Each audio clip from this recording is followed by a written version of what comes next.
I was 3 years old na ikaw ay na-meet. Napahanga ako sa tadlay mong bait. Ikaw ang guest ko sa tuwing birthday.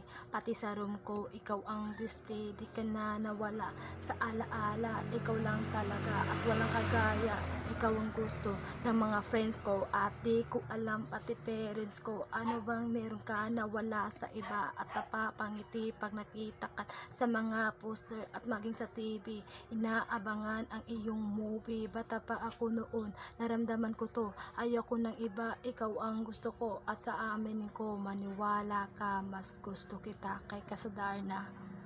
You are always gonna be my love. Itsuka dari ka tumana tugijimu. I remember to love you, taught me how. You are always gonna be the one. Imahawa mara